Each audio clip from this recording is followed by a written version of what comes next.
अस्सलाम वालेकुम। हमारे चैनल कहानी नगर को सब्सक्राइब कर लीजिए और साथ ही बेल आइकॉन के बटन को दबा दीजिए ताकि नई आने वाली वीडियोस का नोटिफिकेशन आपको बर वक्त मिल सके। शुक्रिया। दोस्तों, आज की कहानी भी एक सच्चे वाक़ये पर मुश्तमिल है। पाकिस्तान के एक छोटे से शहर का वाक़या है। ये वाक़या 80 की दहाई के शुरू में पेश आया था।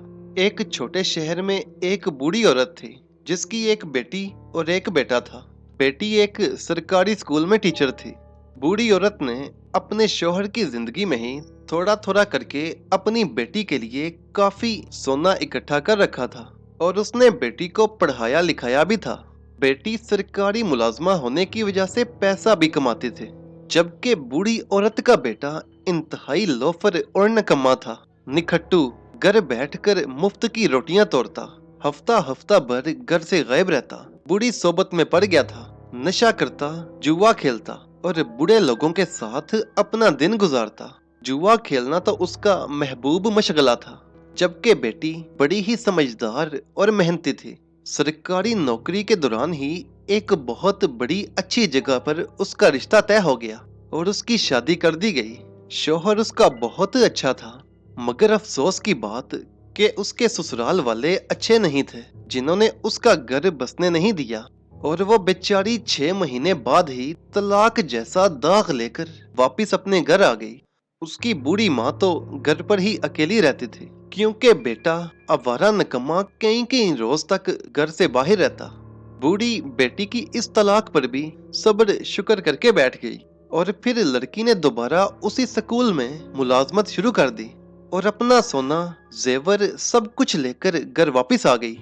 जब भाई एक दिन फिरता फिराता घर वापस आया और उसे पता चला कि बहन तलाक लेकर वापस आ गई है, तो बजाय अफसोस करने के वो बहुत खुश हुआ और कहने लगा, अच्छा, तो क्या तुम अपना सोना भी वापस ले आई?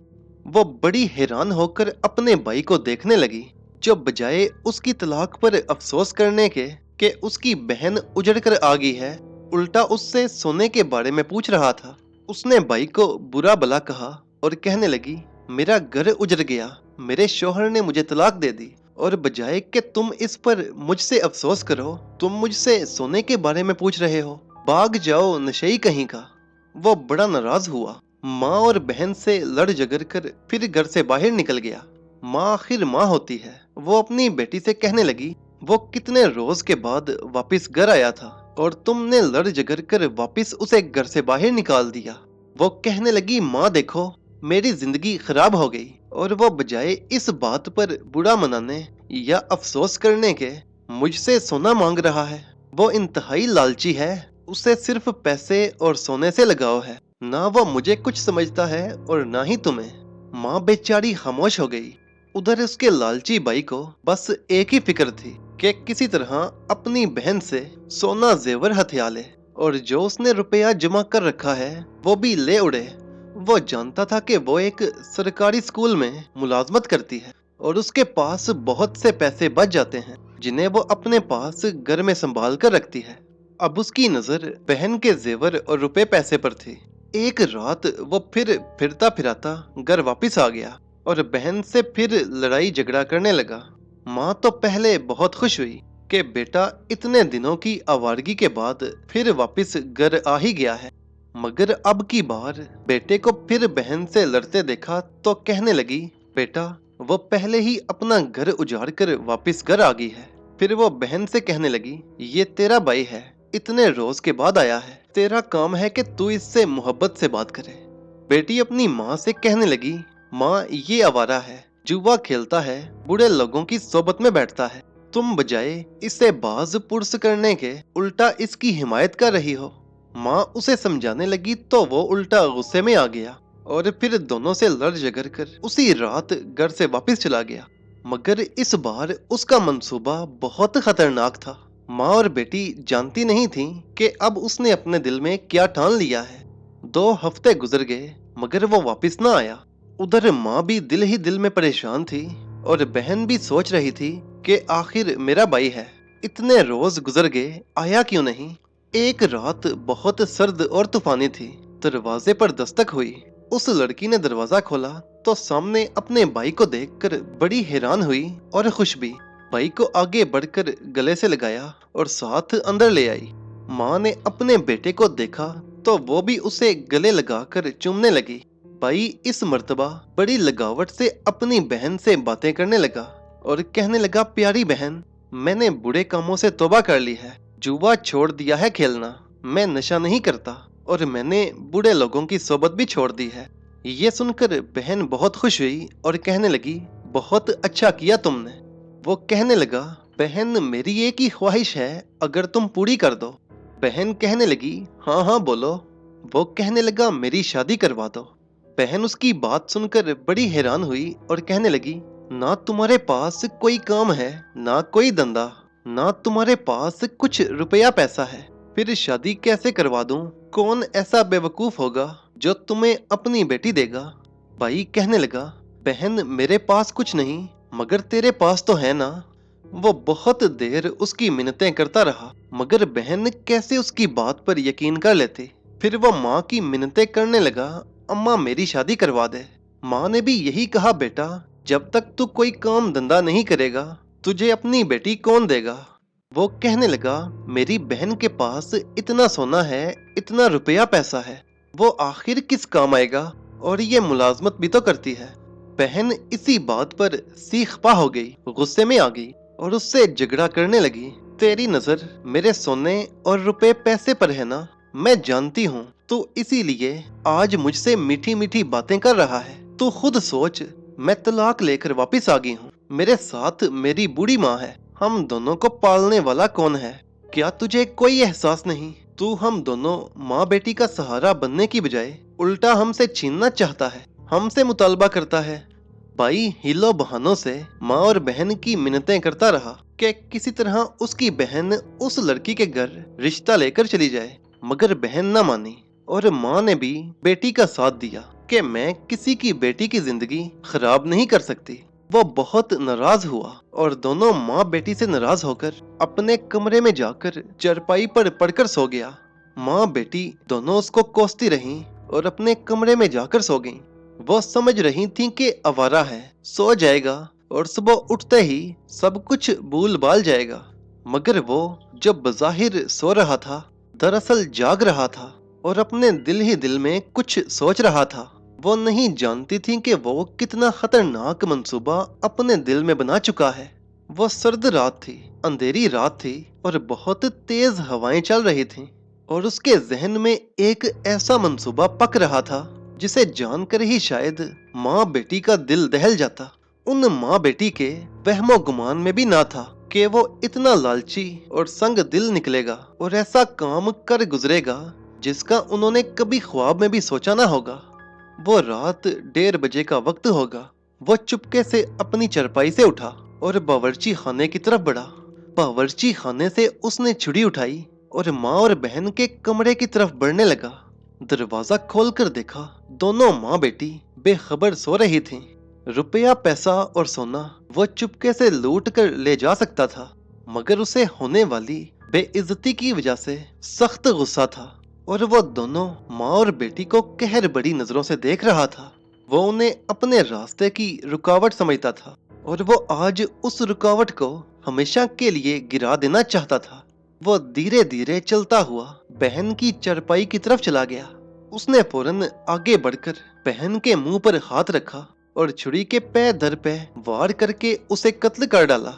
वो बेचारी तो सही तरह से चीख भी ना पाई और वहीं मर गई। उस जालिम ने अपनी बूढ़ी माँ को भी ना छोड़ा और फिर उसने छुरी के वार करके माँ को भी हलाक कर डाला।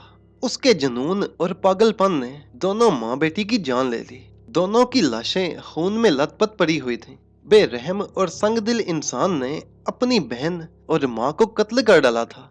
उन्हें कत्ल करने के बाद उसने अपनी बहन के कमरे की तलाशी ली और उसका सारा सोना जेवर और पैसा निकालकर बाहर सहन में निकल आया। सहन में निकलते ही उसके दिमाग में एक ख्याल आया। वो फौरन अंदर गया। उसने लालटेन उठाकर जलाई और कमरे के बाहर सहन में लटका दी। फिर वो आराम से चलता हुआ सहन में आ गया। बैरूनी दरवाजे को अंदर से कुंडी लगाई और खुद दीवार फांद कर बाहर गली में उतर गया। दरवाजा उसने जानबूझकर बाहर से नहीं खोला था ताकि बाहर के लोग, मोहल्ले वाले उसे बंद ही समझें और ये समझे कि दोनों माँ बेटी घर के अंदर मौजूद हैं। अगले रोज मोहल्ले में चहल पहल शुरू हो गई। मकान का दरवाजा बदस्तूर बंद था। किसी ने ध्यान नहीं दिया क्योंकि दरवाजा अंदर से बंद था। आज वो लड़की स्कूल अपनी ड्यूटी पर नहीं गई थी, वरना उसने कभी भी छुट्टी नहीं की थी और बगैर बताए छुट्टी करने को तो वो जैसे गुनाह समझती थी। एक रोज तो बगैर इत्तला के गुजर गया, मगर जब दूसरे रोज भी वो स्कूल से गैर हाजिर रही तो तब स्कूल वालों को तशवीश हुई और उन्होंने एक मुलाजिम को उनके घर की तरफ दौड़ाया ताकि पता करके आए कि वो लड़की आज क्यों नहीं आई। क्या बात है, बगैर इत्तला के कभी उसने छुट्टी नहीं की। मुलाजिम बेचारा दरवाजा खटखटाता रहा, मगर किसी ने दरवाजा न खोला। वो नाकाम होकर वापस चला गया। स्कूल वालों ने और कोई खास तवज्जो न दी। वो समझे कि शायद वो घर पर नहीं होंगे, कहीं किसी जरूरी काम से निकले होंगे। मोहल्ले वालों ने भी कोई खास तवज्जो न दी। उन्होंने भी दूसरे रोज उस मकान से किसी को निकलते और आते जाते नहीं देखा था। इसी तरह 4 रोज गुजर गए और फिर जब 5वां रोज हुआ तो स्कूल वालों को ज्यादा ही तशवीश होनी शुरू हो गई। उन्होंने आकर मोहल्ले वालों से पूछ-गूछ की तो पता चला कि 5 रोज से इस बंद मकान से कोई निकला ही नहीं। स्कूल के असातिज़ा ने घबरा कर पुलिस को इत्तला कर दी। पुलिस आई और उन्होंने दरवाजा खटखटाया। जब काफी देर गुजर गई और किसी ने दरवाजा न खोला तो तब एक सिपाही को दीवार फलांग कर अंदर भेजा गया। सिपाही ने सहन में उतरते ही बाहर वाले दरवाजे की कुंडी अंदर से खोल दी। पुलिस मोहल्ले वालों के साथ मकान के अंदर दाखिल हो गई। उन्होंने सहन में खड़े होकर देखा, उस कमरे के बाहर लालटेन जल रही थी। उन्होंने दरवाजा जब कमरे का खोलकर अंदर देखा तो सब लोग दंग रह गए और उनके चेहरों पर खौफ के साए लहराने लगे। दोनों माँ बेटी की कटी फटी लाशें वहां पड़ी हुई थीं और पूरे कमरे में बदबू फैली हुई थी। लाशों की बेहुरमती और बुरी हालत देखकर लोगों की आंखों में आंसू आ गए। पुलिस ने फौरन लाशों को अपनी तहवील में ले लिया और पोस्टमार्टम के लिए भिजवा दी गईं। पूरे मोहल्ले ने बेटे की बुरी आदतों के बारे में गवाही दी और फिर तफ्तीश से पता चला कि कातिल उनका वही अपना बेटा है जो रुपए और पैसे की लालच में माँ और बहन के साथ अक्सर झगड़ा करता रहता था। उसी ने इन चीजों की लालच में उनको कत्ल कर दिया था। उस आदमी की तलाश शुरू हो गई क्योंकि उसी पर सबको शक था, मगर काफी तगो-दो के बाद भी वो न मिला। एक रोज रात के वक्त वो नशे में धुत कहीं से वापस घर लौट आया। अपने घर के दरवाजे पर आया। दरवाजे को बाहर से ताला लगा हुआ था। जब से वो माँ बेटी कत्ल हुई थीं, पुलिस ने उस घर को ताला लगा दिया था। वो दरवाजा खोलने के लिए ताले पर जोर आजमाई करने लगा। मोहल्ले के लोग निकले और उन्होंने उसे बुरा भला कहना शुरू कर दिया। जवाब में वो लोगों को गालियां देने लगा और उनसे लड़ने झगड़ने लगा। मोहल्ले वालों ने उसे पकड़ लिया, फौरन पुलिस को बुला लिया। पुलिस ने उसे पकड़कर हवालात में बंद कर दिया। उस संग दिल जालिम इंसान पर मुकदमा चला। उसने अपना जुर्म कबूल कर लिया कि उसी ने अपनी माँ और बहन को कत्ल किया था, सिर्फ सोने, जेवर और रुपए पैसे के लालच में। माँ और बहन के कत्ल के जुर्म में उसे फांसी की सजा सुना दी गई और कुछ अरसे के बाद उसे फांसी हो गई। मगर कई साल तक वह मकान बेआबाद और वीरान पड़ा रहा। वह मकान उस मोहल्ले बल्कि उस पूरे इलाके के लोगों के लिए एक दहशत की इलामत बना रहा। आज कई साल गुजरने के बावजूद वो मकान आज तक वीरान पड़ा है। किसी और को आज तक जुर्रत नहीं हुई कि वो उस मकान को खरीद सके या उसमें बसने की कोशिश करे।